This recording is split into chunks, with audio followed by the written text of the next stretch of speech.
We're here with another episode of Before You Buy, that show where we give you some straight up gameplay and our first impressions of the latest games releasing. I'm Jake Baldino, as usual, but today we're talking about Kingdom Hearts 3.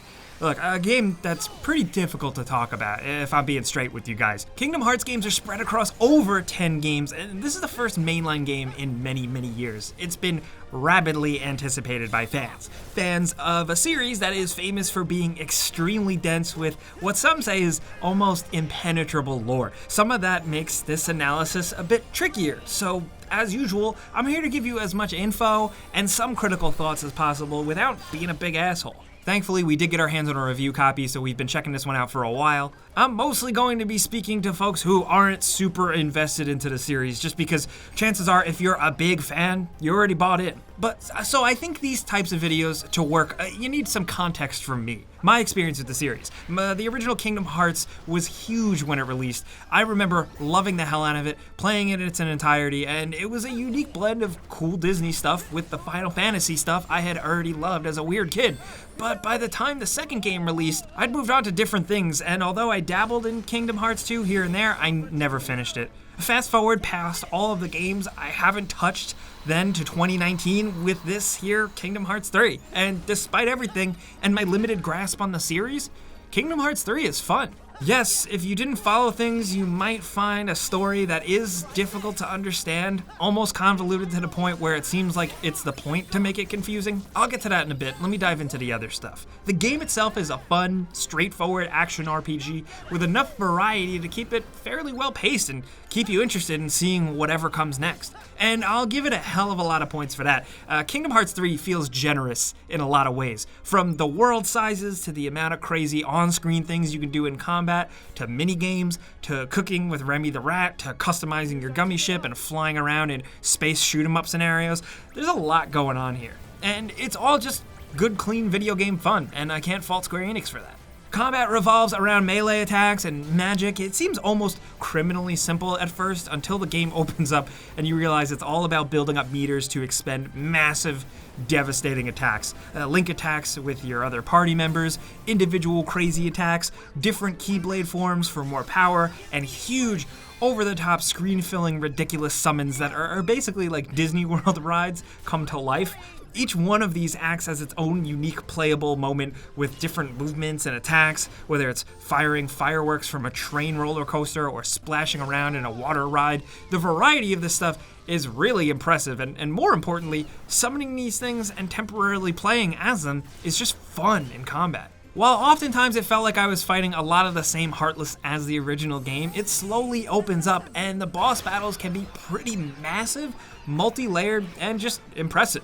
There is so much at your disposal combat-wise that it almost feels like too much at times, but it certainly helps during boss battles. Parts of it do feel a little dated. The lock-on system in particular and fighting with the camera itself often can be kind of frustrating. And some enemy types just don't really convey their attacks well at all, making the dodge feel somewhat useless here and there at times. But between the combat, the magic and abilities, running up walls and bouncing off of them, chaining for an attack, and just a general briskness and speed that Sora moves around the environment just feels pretty good. Leveling up and customizing for me in this game did leave a bit to be desired. I was looking for more stats and stuff and a bit more control, but you do grow stronger alongside your other party members, and you can give each individual character different items, which is tactical and fun, and useful as a strategy for winning. Not only that, the amount of different abilities each Keyblade has adds so much depth to combat, and the fact that you can switch between different Keyblade types or weapon types on the fly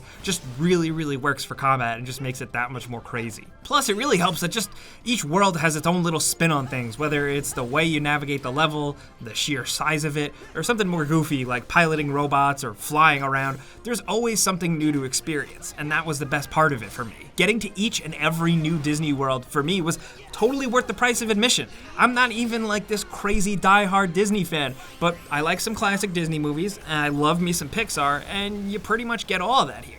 Now, that story, here's my perspective, because before you buy videos, don't usually always get too into the weeds on this stuff because sometimes it's extremely subjective, but from my experience, the depth of the lore and the complicatedness of it isn't that bad. You can deal with it. I've been learning as I go, reading Wikipedia on certain characters as they pop up and texting my crazy Kingdom Hearts friend, It's absolutely obtuse, and I am struggling with it here and there, and not getting a ton of enjoyment out of the story as much as I could have. It is a big factor, but in the moment-to-moment story, I'm having fun. I'm understanding some character motivations. I know who Sora is. I know what Heartless and Nobodies are. I know Sora needs to do this thing. I know we need to go here, and we need to meet these characters from Frozen for some reason here. Am I often confused or laughing at the complexity or insane amount of characters that the game just expects me to know without even doing anything? Yeah, but the sheer fun factor of the game helps me get through some of that. And like I said, you're not going to be completely left in the dark. You can grasp some of this stuff. Plus, the game does have options on the menu to help fill you in, but I'd still just recommend a video on the internet to catch you up somewhere. It also helps that this is a high quality game from a visual and music standpoint. A lot of voice actors are here from Disney and beyond, and even actors hired to impersonate other famous characters mostly do a freaking great job. But the sheer variety of the worlds, from the crisp, bright visuals of Toy Story to the realism of Pirates of the Caribbean, the game looks great, and it's at its best when it's just bright and vibrant and on a good television. I did play on PS4 Pro, but the frame rate in-game has been really smooth. The music too, while sometimes can be slightly repetitive if you're in one world for too long, still manages to sound absolutely freaking fantastic from top to bottom. High quality orchestral scores, new twists on licensed music from all of the properties. It's pretty damn good. So, long story short, if you are a Kingdom Hearts fan, I really hope you're happy with this. You've been waiting a long time for this game. I hope you love this game. I hope it satisfies everything you wanted. For me, and for others on the outside looking in, Kingdom Hearts 3 does a good job of showing why people are just so crazy about this series. It's cool. And while I can't get into the weeds on like if the lore checks out or if the story is really compelling to a fan, I can say that it's a lot of fun. But of course, that's a before you buy, and this was a tricky one, but I give you some pros, some cons, and some personal opinions, so now I definitely want to hear yours on Kingdom Hearts 3. I want to know what type of player you are, if you've played all of them, none of them, or one of them. What's your take on this game? What's your take on the series as a whole? If you are a diehard fan, I would love to know if Kingdom Hearts 3 actually lived up to your expectations. I think that's a good conversation to have. Whatever you want to say about Kingdom Hearts, we will be hearing from you guys down in the comments. And if you're new or you learned a thing or two, clicking the like button helps us out a ton, and we really appreciate it, as well as subscribing if you are new, because we put out videos every single day. But as always, thanks for watching, and we'll see you guys next time. Wow! Oh, looky there! Whoa! Wow! Okay. Ah! Rex! Where'd he go? You sure you saw him? Yes! He just... Shh. Do you guys hear something?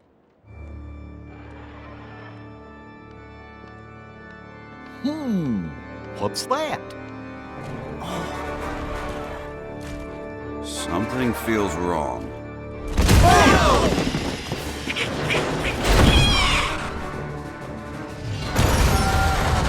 Another toy's being controlled!